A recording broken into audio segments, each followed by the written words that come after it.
Sejam todos bem-vindos ao nosso Pode Isso, Doutoras! O podcast que vai trazer para vocês muito conhecimento, muita informação. Vamos trazer o direito de forma descomplicada, não é isso, doutora Érica? É verdade. A gente vai trazer informações para vocês, nossas vivências, experiências, trazer o direito de uma forma mais clara, mais simples, né? Para você que está assistindo a gente, não é isso, doutora Catiane? Isso mesmo. E caso vocês tenham alguma dúvida, é só colocar a pergunta de vocês aqui embaixo, que nós três vamos ter o maior prazer de responder a cada um de vocês. A dúvida seria para poder solucionar algum problema que cada um de vocês estejam vivendo ou alguma coisa que alguém passou e esteja querendo tirar essa dúvida. Então, estaremos aqui prontas para tirar essas dúvidas para que vocês possam solucionar os seus problemas e ajudar também outras pessoas, não é isso, doutora Jéssica? Isso. E sem falar que nosso primeiro bloco hoje vai trazer como tema, né, já que estamos num mês alusivo ao combate à violência doméstica, vamos tratar sobre as causas e os tipos dessa violência e vamos iniciar, doutora Érica, trazendo todo aquele contexto histórico, né, o que de fato é a causa da violência doméstica. É verdade. Esse mês é um mês muito importante, né, para nós mulheres, para toda a sociedade, que vive infelizmente, né, esse tipo de situação, que é uma situação que desde do tempo vamos dizer, dos primórdios, né, lá do tempo do patriarcado, há muitos anos atrás, que as mulheres passam esse tipo de situação. Seja por machismo, na época da escravidão, dos senhores de engenho, né, daquela época que as mulheres não podiam votar, não tinham voz, não tinham vez, não podia, nem podia nem falar, né? Expressar sua opinião, até repressão sexual, né? Era uma situação que, infelizmente, por conta do passado, as mulheres vivem até hoje. E aí a gente vai falar um pouco, né, da nossa opinião, e aí a gente vai conversando. Né, as sequelas, né, da violência doméstica enraizada, né, que vem desde aquela época que a doutora falou, né, doutora Cátia? E hoje nós temos a Lei Maria da Penha, que nos traz 5 tipos de violência, né, que podem ser praticadas contra a mulher. A Lei Maria da Penha nos traz como exemplo a violência física, a violência sexual, a violência moral, né, a violência patrimonial e a violência física, moral, patrimonial, intelectual, psicológica, né? Vamos lá, de novo. A Lei Maria da Penha, ela traz pra gente 5 tipos e exemplos de violência, né? A violência física, a violência patrimonial, a violência moral, a violência psicológica e sexual. E esses tipos de violência, na verdade, muitas mulheres nem sabem que existem, né? A gente não tinha noção. As mulheres acreditavam que a violência era só violência física, né? Que era com agressão. E, na verdade, não é, né, doutora Catiane? Isso mesmo. E essa lei, a Lei Maria da Penha, é uma lei mãe, que é uma mãe protetora, né? É uma lei que abrange a todas as mulheres, é uma lei específica para proteger as mulheres, onde dá garantias à vítima da proteção, onde a vítima, na verdade, ela é acolhida pelo Estado, ela é ouvida, existem equipes multidisciplinares para ouvir, para proteger e para tratar os acontecidos de uma forma mais... Como é que eu posso dizer? De uma forma mais acolhedora e eficaz, né? Porque é uma lei que funciona no Brasil. E a gente tem muito orgulho de estar aqui hoje. Nós somos 3 mulheres, 3 mães, né?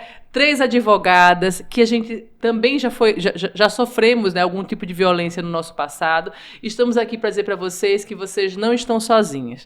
E que o que vocês precisarem em relação a conhecimento, de como procurar ajuda, esse podcast, nessa primeira etapa que a gente vai abranger nesse mês todo, que é o mês Lilás, que é voltado para a violência contra a mulher. Ao combate, né? E ao combate da violência contra a mulher, a gente vai trabalhar esse mês todinho das causas, de como tratar, de como se proteger e de como procurar ajuda. E esse é o primeiro bloco, né? E o primeiro bloco a gente vai tratar de alguns pontos específicos, que são os tipos de violência, que a gente vai exemplificar para poder ficar mais claro para todo mundo os tipos de violência, né, doutora Jéssica? Inclusive para conseguir identificá-las, né? Porque muita gente vivencia a violência e por receio, por medo, ou até por falta de conhecimento, não consegue saber que de fato está sendo uma vítima ou pode ser uma potencial vítima, né? Importante.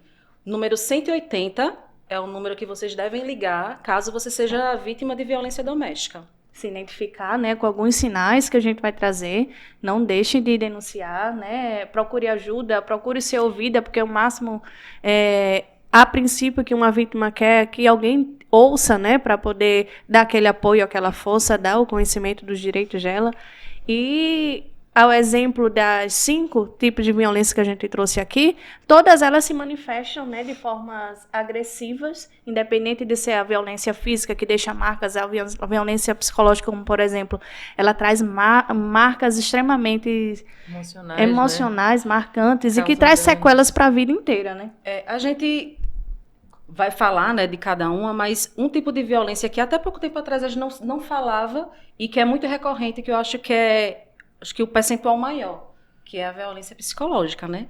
Mulheres que são xingadas, que são manipuladas, né? Que o homem manipula a vida da mulher de uma forma e ela não consegue entender. E a gente mesmo já passou por esse tipo de coisa e a gente, no momento, a gente não tem noção de quando está passando por esse tipo de violência. Porque né? É uma violência que não deixa marcas, a não ser marcas por dentro, né? Que emocionais. Atinge a alma, que fere a alma, Exatamente. Que machuca. Então, é uma violência onde ela não lhe deixa marcada, mas ela lhe causa danos, assim, para o resto imensuráveis, da sua vida. né? Para a vida inteira. Toda mulher que já sofreu uma violência dessa sabe do que eu estou falando. Tem muitos jovens hoje, muitas jovens, adolescentes que sofrem diariamente por esse tipo de violência, nem sabem que estão passando por esse tipo de violência.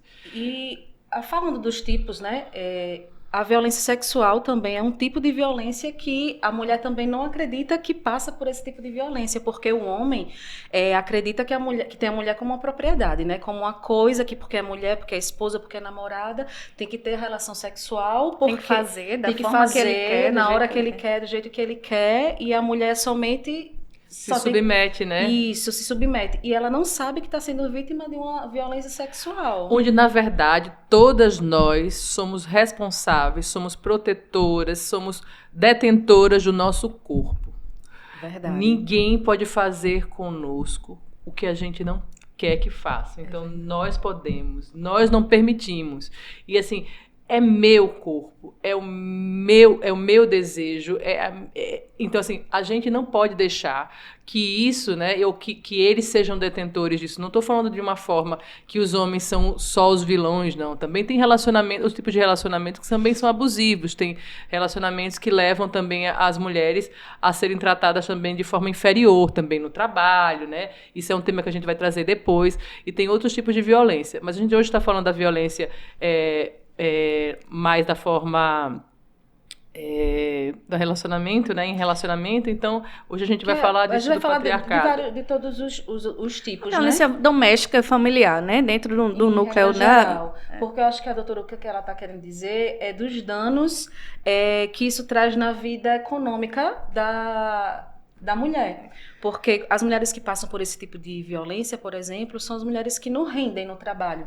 Porque se a mulher é espancada em casa, se ela é agredida psicologicamente, ela não vai ter condição psicológica de estar no trabalho, trabalhando, exercendo com plenitude o seu trabalho. Ela vai estar abatida, ela vai estar chorosa, ela vai ter mal. Muitas vezes vai estar ali machucada, porque ela não tem força para procurar ajuda. Fora aquelas que não podem nem trabalhar. Nem estudar. Isso, mas né? isso exatamente uma consequência. Mas é uma forma de aprisionamento, né? Que o agressor ele faz para que ela não tenha, de fato, forças para reagir, para sair daquele tipo de violência.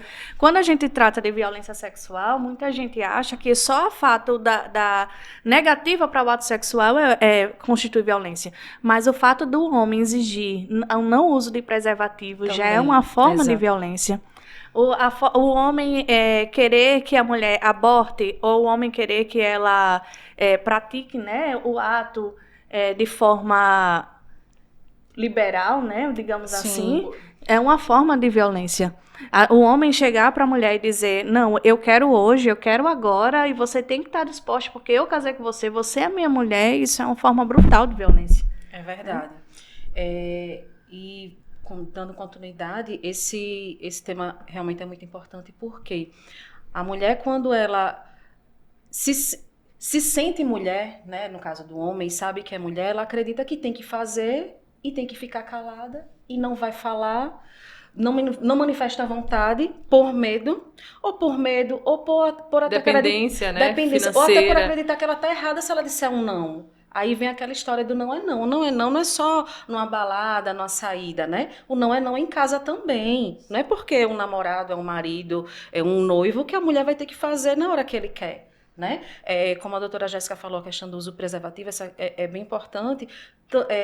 Usar ou não, às vezes o homem engana dizendo que usou sem ter usado, né? Ou tira, né, no meio da relação. Isso é uma agressão, porque a mulher ela tem que ter o poder de escolher se ela quer engravidar, se ela não quer engravidar. Às vezes o homem impõe, não, eu quero um filho, a gente vai fazer assim. E a mulher tem o poder de escolha, ela tem que dizer não, ela tem que fazer a sua voz valer. Ela tem essa manifestação de vontade, né? E geralmente as mulheres que são mais dependentes financeiramente, elas têm essa dificuldade de dar a sua voz, porque geralmente elas dependem financeiramente desse companheiro, elas dependem emocionalmente desse companheiro, às vezes saem de casa muito jovem, então não teve outros tipos de relacionamento, ninguém compartilha, ela não tem conhecimento que aquilo é errado, ela acredita que seja a forma mais correta de viver, né?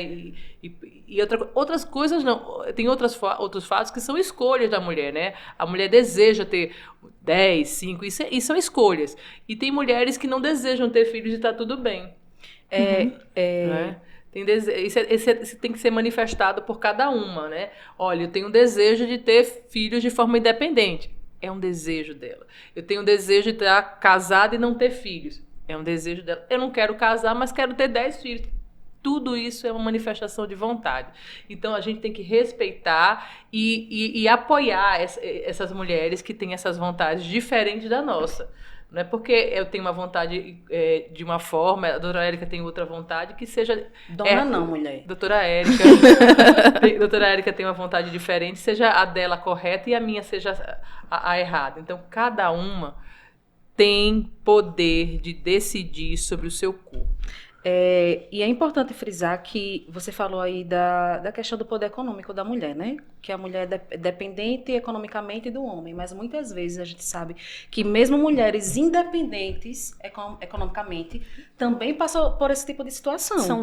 São vítimas. E como a gente estava conversando antes da gente começar aqui, eu já passei por esse tipo de situação, violência psicológica, né? Você já passou por esse tipo de situação, você também. Eu acredito que praticamente 100% das mulheres passaram por esse tipo de situação, que é a violência doméstica, né? Que seja de alguma forma, seja física não, no caso, eu acho que praticamente 100% das vezes é a psicológica. Então, é muito importante que isso, independente, claro, que a mulher que ela é dependente economicamente, ela está, vamos dizer, como se fosse amarrada, ela se sente amarrada porque ela não tem para onde ir. Ela não tem um apoio da família, ela não tem trabalho, ela não tem um suporte, né? Alguém que a aconselha, ela tem vergonha de falar, muitas vezes ela passa pela situação e ninguém sabe. Porque ela tem vergonha de expressar, de falar para uma amiga, né, para alguém da família que é agredida. Porque isso é vergonhoso, isso é triste para qualquer tipo de pessoa que passa por esse tipo de situação. E muitas vezes o agressor, ele justifica o erro dele culpando a vítima. 100%. O agressor, ele chega a dizer, muitas vezes, olha, eu não sou assim tão ruim. Quem está me fazendo me tornar essa pessoa ruim é você. Olha só o que você... Eu acabei de cortar o seu cabelo com a tesoura. Olha só o que você me fez fazer. Aí eu lhe dei um tapa, porque você não sabia parar de falar. Eu tive que fazer isso. Muitas vezes o agressor, ele diz que a vítima... Ele acusa a vítima das atitudes que ele comete, para que a vítima se sinta inferior a ele, se sinta culpada. Aí muitas vezes ela começa de uma outra forma a procurar uma busca, né, que não vai curar nunca, busca outras coisas através de excessos, né?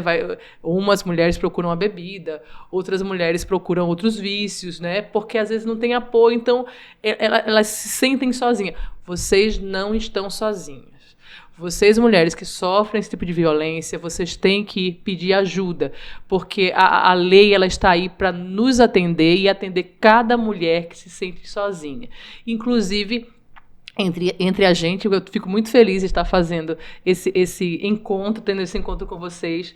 2 mulheres também totalmente independentes financeiramente, mulheres inteligentes, que lutam por uma sociedade melhor, porque eu sei que uma luta da gente como advogada é constante, é diária, a gente não para um minuto, né? E eu sei e como é difícil a gente falar que a gente, que luta tanto pelo direito das outras, já passamos por isso também. É verdade. E é uma forma, assim, bem a gente está se despindo, né? Mostrando para vocês, olha, mesmo com todo o amparo e conhecimento, a gente já passou por isso. E todas nós, né, não só advogadas, como mulheres independentes, mas qualquer outra mulher é uma potencial vítima, né? Isso. E a gente precisa identificar gatilhos que o homem, o agressor, na verdade, ele passa desde o início, para que a gente possa ficar alerta e se livrar o quanto antes possível desse ciclo vicioso, né? Porque todo relacionamento se inicia numa lua de mel, né? Porque claro que o homem, quando inicia um relacionamento, ele não inicia dando um tapa. Ele inicia cortejando, agradando, né? Tentando conquistar a confiança daquela mulher. E a mulher, muitas vezes, já fragilizada de outros relacionamentos, ela chega naquele relacionamento depositando toda a confiança dela, depositando toda a expectativa naquele relacionamento. E depois que o cara ele consegue toda a confiança daquela mulher, ele começa a entrar naquela fase de explosão, né? Naquela fase de culpar a mulher, trazer a mulher como objeto de responsabilização pela não sucesso da relação, ou por algo que ele venha identificar que a mulher seja a culpada, sempre tudo. Você deu um exemplo agora há pouco da mulher que ela foi responsabilizada, né? Que ela foi culpada pela ação que ele causou, né? Isso. Doutora Jéssica, eu gostaria de saber quais são os tipos de violência, como elas podem ser manifestadas, para a gente poder, as pessoas que estão nos assistindo poder identificar. Então, a violência psicológica é aquela que a gente abordou e foi bem abordado aqui, né? É aquela no qual ele entra no subconsciente da mulher, tentando fazer com que ela se sinta culpada, né? E ali vem os xingamentos, as agressões, né? Tem a violência física, onde deixa marcas, aquela que a gente cria repulsa, né? Cicatrizes. Tem aquela moral no qual o agressor, ele faz com que a mulher pratica contra a mulher injúria, né? Ele diz a ela que, um exemplo, o grupo, né, de amigos, a sociedade. Ou expõe fotos íntimas, né, que são uma forma de violação, ou então, quando uma mulher demora, ele liga para ela, ela não atende, ele chega a dizer: ah, você pensa que eu sou otário? Eu sei o que você estava fazendo. Ele fica imputando a ela um erro que ela não cometeu. E muitas vezes ela está tão fragilizada emocionalmente que ela acaba achando que de fato está errando. Ela acaba se culpando por isso. Olha, eu conheço pessoas que ficam com tanto medo do celular descarregar. Eu tenho colegas que falam assim: meu celular não pode descarregar. Eu disse: mas por que não pode descarregar? Porque se meu marido me ligar e meu celular estiver descarregado, ele vai pensar um monte de coisa. E o pior é que isso acontece, muito normalmente no nosso ciclo. Eu conheço várias pessoas que não podem ficar sem celular porque é o maior problema, porque quando o marido, o namorado liga, e hoje em dia com a tecnologia WhatsApp, chamada de vídeo, tem que fazer um 360. Tem até rastreamento agora no celular, né? Aí coloca o iCloud, né, para ver a localização. Será que eles... Agora uma pergunta aqui. Será que eles permitem ser rastreados? Não, claro que não. Né? Ele nem atende, né? Na verdade, esse tipo de homem já é típico de homem que trai. Mas sabe qual é a desculpa? Você precisa ser protegida. Vai que seu pneu fure. Como é que eu vou saber onde é que você vai estar? Desculpa, né? Então, assim, sempre tem uma desculpa. Eles sempre têm uma pele desculpa. De cordeiro, né? Então, quando a gente vai fazer uma cobrança aí, você é louca. Sempre a mulher tá louca. Você é desequilibrada, pelo amor de Deus. Eu já vi situações de um homem ligar pra mulher e a mulher perder totalmente o brilho. Bota o telefone no ouvido, fica aquele tempão calado só para escutar o som no ambiente, para saber de fato onde a mulher tá e já sabe que em casa quando chegar. E quando eles reduzem ela a um ponto que elas se acham inferior de uma forma, eles falam de uma, tipo assim, ela vestiu um vestido, tá pronta para ir para casa da mãe dele num domingo, almoçar. Só que aquele vestido tá deixando ela mais bonita. Aí ele fala assim: Em vez de ele dizer que a mulher está bonita, ele chega para ela e diz: você está ridícula com essa roupa. Você não viu não que essa roupa não cabe mais em você? Olhe no espelho como você está gorda. Tem muita forma de agressão, né? Psicológica e né? a moral. Né? Coloca ela aí ela acha que a roupa está ruim, que ela realmente engordou demais e que ele está certo. Ou então, pra que esse batom vermelho?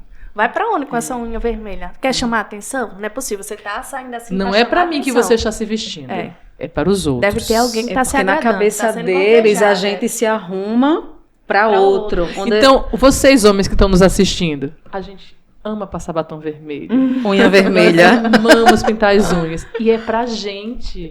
Eu amo conversar com as minhas amigas. Eu gosto de saber o que elas gostam de usar. Porque a gente se identifica uma com a outra. Sair pra um barzinho, isso aí tem que ser uma coisa normal, natural. E muitas vezes a mulher não pode sair pra nenhum lugar. Porque o homem não deixa, né? O marido não deixa. Ele sai com os amigos, não, 100%, praticamente 100% ele sai, né? Eu tenho esse privilégio. E vocês já me viram algumas vezes nas redes sociais. Eu sempre... Outra coisa. E eu já sei o lugar que você também levou. Então, assim, eu gosto de cultivar minhas amizades, não é só com mulher, com os homens também. Eu acho inteligente você compartilhar isso, porque é uma rede de apoio, tanto para você, todo mundo tem que ser tua vida e para o outro. Todo mundo tem que ter sua vida social, né? Ele vai jogar bola, sai com os amigos, a mulher sai com as amigas, vai conversar, trabalhar, viver normalmente. E tá tudo bem, Agora, né? tem muita gente que se priva disso já para não desagradar o homem.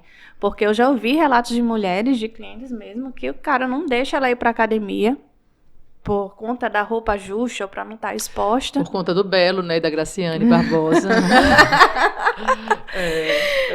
Muita gente... Aí ela assim, não, se eu vou causar uma discussão em casa, eu vou acabar não indo.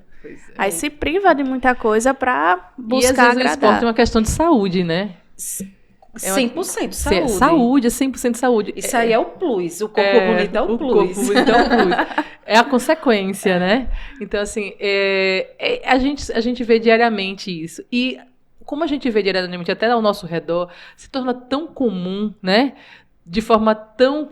que a gente começa a achar que aquilo é um procedimento comum. Agora, o que a gente não pode deixar é que as nossas filhas...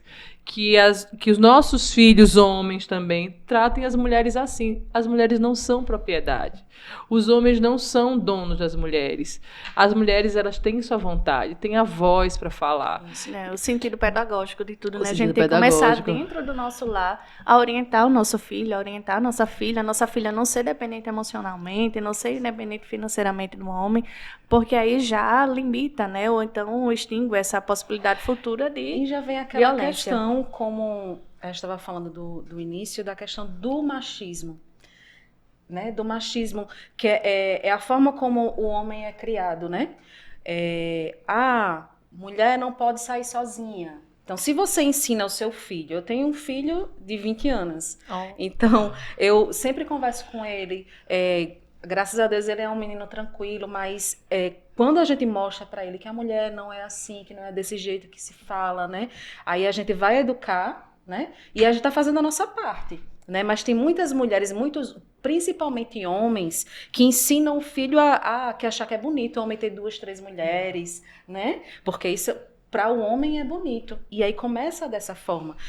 Tratar a mulher como qualquer coisa. Como Às vezes não consegue dar conta de uma, né? A mulher mal passa, consegue. Aquela história que eu acho uma coisa que existe pouco, mas ainda existe. Aquele negócio da mulher passar e chamar de gostosa. Isso é muito pejorativo, chato. Né? Isso é muito feio. Então, se você ensina ao seu filho que não é dessa forma... Mulher não é comida. Isso. Mulher não é objeto. E assim... As consequências são enormes, porque, um exemplo, uma mulher, já de uma certa idade, uma mulher de 50 anos hoje, vamos supor, que está na metade da vida, nunca trabalhou para servir o homem a vida toda. Então, como é que se ela se separa hoje dele, como é que ela vai entrar no mercado de trabalho?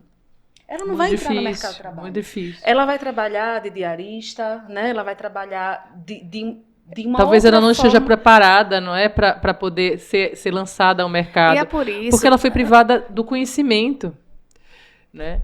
Não pode estudar, não pode trabalhar, não conhece de nada. O que ela sabe? Ela sabe cuidar do marido, cuidar da casa. E é por isso que muitos se submetem a ver violências com esse medo de sair. De sobrevivência, de sobrevivência, né? Eu falo para minha filha, eu tenho uma filha de 16 anos, eu falo para ela, desde pequena, eu sempre fui romântica. E eu sempre assisti contos de fadas. E eu sempre esperei um príncipe encantado que iria me salvar da minha mãe que não deixava eu sair para as festas. Minha mãe dizia, não. Eu dizia, e agora, quando é que esse príncipe vem me salvar? Ele nunca chegou.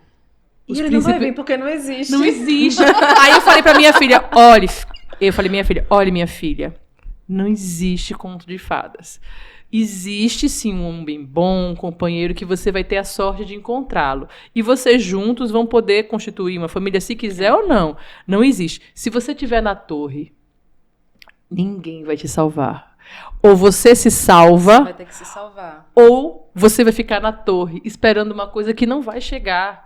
Não vai chegar, não existe romantismo disso, até porque também é uma responsabilidade muito grande para o homem, né, e salvar alguém da torre. Então, esse meu príncipe nunca chegou da torre. Eu sou casada há muitos anos, meu marido é um companheiro excelente, mas, assim, eu só fui dar conta disso quando eu descobri que não existe fantasia, que não existe esse conto de fadas. As pessoas são de carne e osso, as pessoas têm vontades reais, têm desejos reais.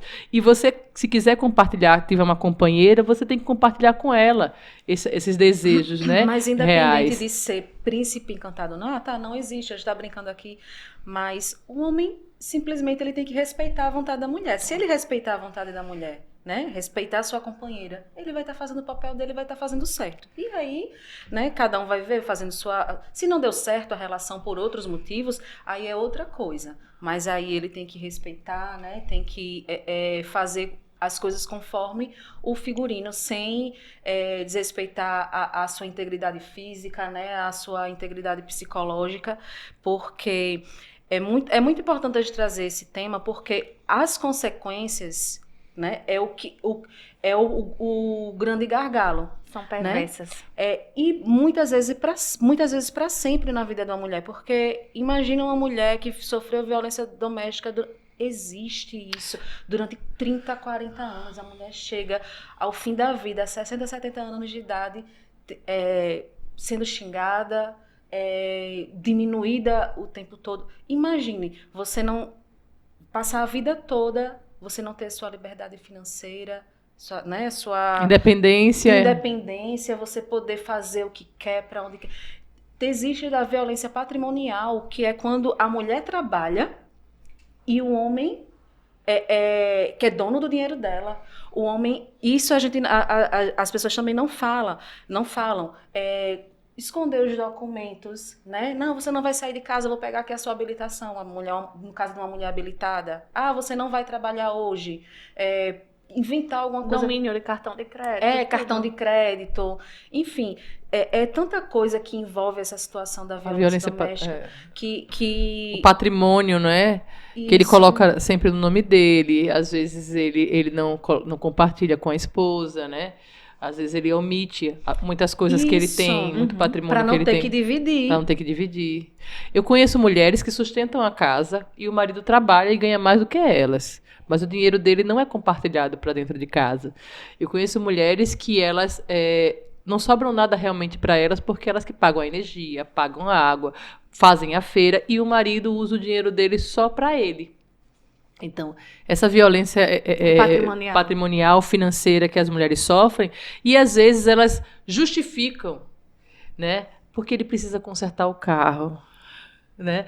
Porque ele precisa ajeitar a moto, porque ele precisa ter uma roupa melhor para ir para a igreja, ter uma roupa melhor para sair com os amigos, ele precisa jogar a bola, porque ele precisa se destressar um pouquinho, porque só ele trabalha. E eu fico em casa. E a justificativa para as agressões também são equivalentes. Porque quando o homem bate, tem sempre uma desculpa. Não, ele bateu porque ele bebeu um pouquinho mais. Ele estava bêbado, né? Ele estava estressado. Ele só fez isso porque ele bebeu. Mas ele só fez isso porque eu falei alto. Se eu não tivesse falado alto, né? Eu devia ter falado baixinho aquela hora. A comida estava fria. Ele não gosta de comer peixe. Não fiz o franguinho dele, que ele tanto gosta. Então, assim, o que a gente faz nesse momento? A gente tem que sair de uma relação tóxica dessa. Isso é tóxico. É abusivo. Isso é abusivo. Gente, vocês não estão sozinhas. E outra coisa, é só uma tempestade. Vocês viverão melhor sem isso, sem esse carrasco. Porque muitas mulheres também não se enxergam o amanhã. Não se vê sem Não, eu estou tão habituada à família do meu marido, a minha família gosta da família dele, eu estou tão habituada a viver essa relação que eu não quero sair porque... E aí? Eu vou perder a minha referência? Não, existe amanhã. Ou aquele ditado... ninguém vai te querer com 3 filhos. Essa é outra fala. Ninguém vai te querer com 3 filhos. Querido, ninguém vai lhe sim. assumir. Ninguém vai lhe assumir. Assumir. Nem ele, né, assume. Muitas vezes nem ele assume e ainda fica cogitando da mulher ser rejeitada.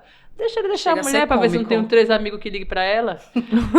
Basta ele deixar o caminho, que os 3 amigos próximos dele vai ser o primeiro a ligar. Agora sim, a gente vê muitos relatos, muitas dificuldades de clientes nossas, né, doutora Érica, que não consegue sair dessa relação. Ou às vezes eu tive cliente que chegou para mim toda ensanguentada, que eu levei na delegacia, fiz o boletim de ocorrência, a gente requereu medida protetiva e com dias depois ela retornou. Inclusive, a gente tem clientes que, inclusive recente, que ela passou pela violência, se separou e após a separação continuou o abuso. E ela, por medo, inclusive a gente entrou com a medida protetiva, mas ela continua com medo. Tipo, saiu a medida protetiva, a pessoa descumpriu a medida protetiva, aí ela liga. Érica, tá acontecendo isso. Eu disse, liga pro 180, a Patrulha Maria da Penha. Ele vai buscar ele onde ele estiver. Mas eu não quero que ele seja preso. Então você quer o quê? Tipo, não, porque eu não quero que ele passe por esse tipo de coisa. Eu não quero que os meus filhos presenciem. Eu não quero que saiba a que o minha pai filha foi Às vezes a última ligação dela vai ser essa pra você. Isso. Porque às vezes o agressor, ele tá pronto pra acabar com a vida dela. Ele não vai esperar ela ligar para o 180. Esse caso específico, é bom a gente dar exemplos reais para as mulheres verem que o tipo de situação que acontece. Esse caso específico, ele, além de descumprir a medida protetiva, ele não cumpre a visitação com a filha corretamente. Então, ele vai buscar, mesmo tendo medida judicial, determinação judicial, dizendo que é guarda compartilhada, que ele tem que pegar a criança de 6 horas da noite da sexta-feira e devolver 6 horas da noite do domingo, ele chega lá, vamos para uma terça-feira e quer pegar a criança. E aí ele pega a terça-feira a criança e devolve uma semana depois e a criança passa uma semana sem ir para a escola.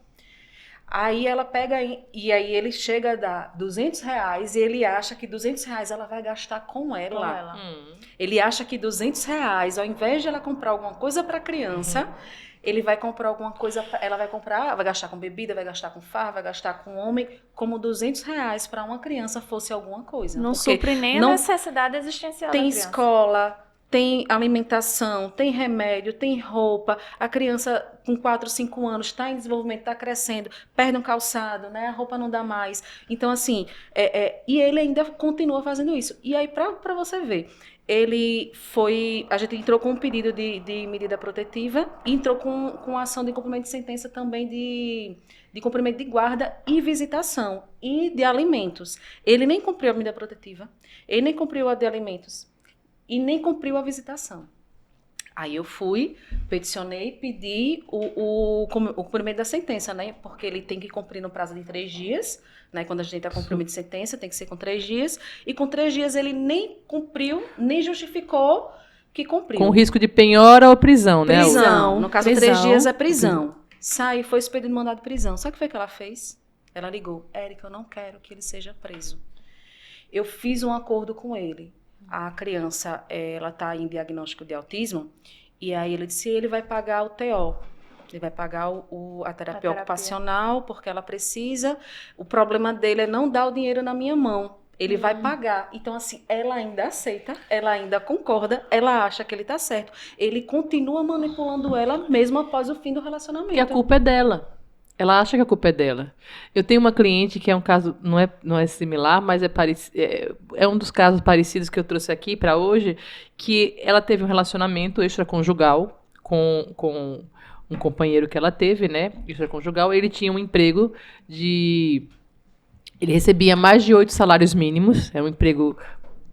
Ganhava muito bem, né, 8 salários mínimos, se a gente for comparar hoje, 1.412, né, vamos dizer que ele recebia mais de 10 mil reais.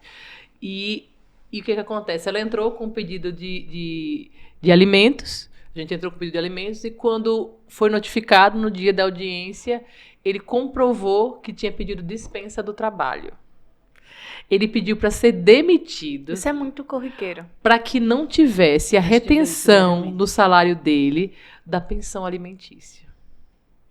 Isso é muito comum. Agora, eu já tenho um outro caso assim, que foi diferente, um caso diferenciado, que foi um outro cliente que, pelo contrário, ele, além de pagar, é um caso à parte, né, um caso diferenciado, além de pagar o que foi estipulado nos alimentos, ele ainda paga, acho que uns 50% a mais, que eu acho que isso deveria ser correto. Aí eu perguntei a ele, olha, a juíza não estipulou isso para você, por que você está querendo acrescentar esses valores no acordo? Ele disse, porque é minha filha.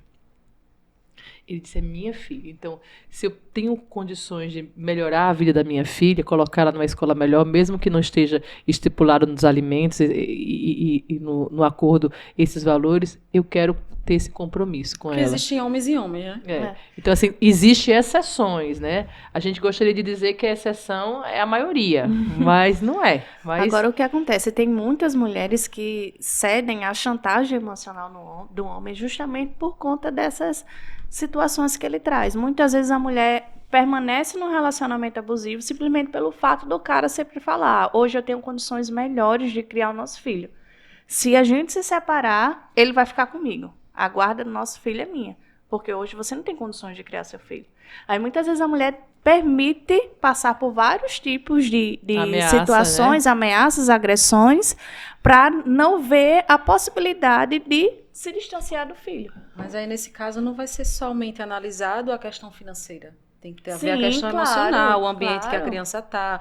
Às vezes ele até tem condição financeira melhor, mas aí ele não tem um lar de verdade, né? Que é o que a criança precisa. Por isso que muitas vezes a gente pede como é que é o acompanhamento multidisciplinar, né? Que aí vai uma equipe de psicólogo, né? Para poder fazer o assistente social, né? Para ver o ambiente que a criança vive. A criança vai ser ouvida por um psicólogo para ver se ela também foi afetada. Inclusive, a vítima de feminicídio não, de violência de doméstica. violência, ela passa que tem, acho que você vai no CODE, aqui, no CODE, passa lá pela psicóloga, ela encaminha para a RAV, aí ela vai na psicóloga, a mãe, as crianças, para poder fazer todo um relatório, para poder juntar no processo para ver o que é que isso está... como isso está mexendo com a criança, né? Para ver se a criança... Porque, às vezes, até existe uma mudança de guarda. O pai tem uma guarda compartilhada, só que aí ele não tem condição de ter uma guarda compartilhada. Porque, no exemplo desse pai que eu falei, que a guarda é compartilhada, ele não tem condição de estar de 15 dias com a criança. Inclusive, essa criança, ela não dorme, vamos dizer, numa cama. Ela dorme num colchão no chão, onde na casa com a mãe, ela tem a caminha dela, ela tem o quartinho dela... Né? Isso tudo é levado essa guarda compartilhada tem que ser visto também a qualidade da proteção que vai ser dada pelas duas partes, né? Tem que ter apoio das duas partes, tem que ter também estrutura para que seja ter uma guarda compartilhada. Não é só compartilhar a criança de uma forma... Nem as responsabilidades. Porque já está entrando no direito de família, mas aí, porque a regra geral hoje é a guarda compartilhada, e aí só é retirada a guarda compartilhada se de fato existir alguma situação que a criança esteja em risco. Né? Aí a mãe pode pedir uma guarda unilateral. Aí, nesse caso de uma mãe que sofre violência doméstica, aí eu já peço a guarda no lateral, porque um pai agressor ele não tem condição de dividir a guarda com a mãe, né? E muitas vezes eles utilizam a aproximação do filho para atingir a mãe, de qualquer forma. Porque 100%. Vai ter uma brecha, vai ter um espaço para ter contato. E quando a mulher vira a página? Da alienação parental. Pois é, a mulher virou a página. Quando a mulher vira a página, existem muitas vítimas que, mesmo rompendo o relacionamento, mesmo colocando um ponto final na relação abusiva, ela começa a sofrer perseguições do agressor. Ele começa a seguir ela no trabalho, ele começa a seguir ela indo para casa, ele começa a fotografar, estou lhe vendo, ele começa, inclusive, a destratar ela em público, né? E não é só aquelas que estão vivendo, não. Aquelas que também dão basta, elas precisam da proteção, elas precisam ligar também, pedir socorro, porque mesmo com o fim da relação, muitas mulheres sofrem ainda agressões, mesmo após ter meses, às vezes duram até anos. E o que é de praxe eles fazerem ameaçar a exposição de fotos íntimas. Isso acontece muito. Relatos de mulheres que se sentem amedrontadas, ameaçadas, requerem a medida protetiva justamente por conta dessas ameaças. Confiou, né, em um momento, acreditando que estava com um companheiro, uma pessoa ali de confiança, e depois ter se ameaçada dessa exposição. Acontece demais. E eles usam isso para poder fazer com que as mulheres acreditem que não vai haver o amanhã, que ele vai estar ali. E às vezes realmente não acontece, né? Não vai haver, não há o amanhã mesmo. Porque a gente está falando enquanto ela está sendo ameaçada, agredida, mas pode chegar ao extremo, que é quando tem o feminicídio, né? Quando a mulher chega à morte. E a gente, assim, não é numa proporção maior, mas existe. Existe a fatal, né? Por isso que existe a lei, né, Maria da Penha, que vem dar esse acolhimento, né, que a gente vai falar no próximo episódio. Isso, no próximo episódio, que a gente tem muita coisa. A gente vai ter um mês cheio de coisas para falar, né?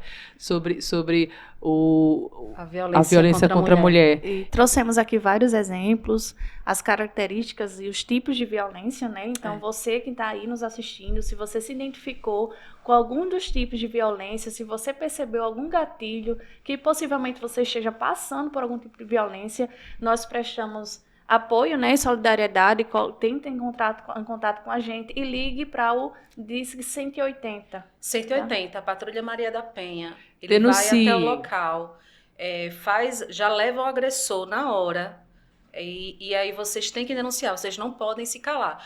Tem denúncia anônima, não somente a vítima, tá? Vizinho, família também pode ligar e denunciar. E somos todos responsáveis, né? Pode não haver príncipe encantado, pode haver que alguém não vale socorrer da torre.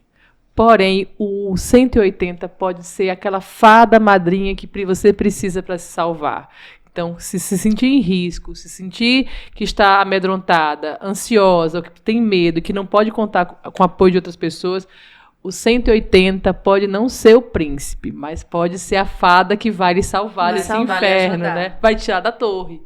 E é isso, meninas. E tem um sinal, né? Em público, tem um sinal. Se você está sofrendo violência e estiver num bar, ou num restaurante, ou na rua, tem um sinal que você pode fazer para as outras pessoas identificarem e pedir ajuda. Vamos fazer o sinal? Amiga? Assim. Façam o sinal que a gente vai socorrer vocês. Acho que gostei, hein? Acho que foi maravilhoso.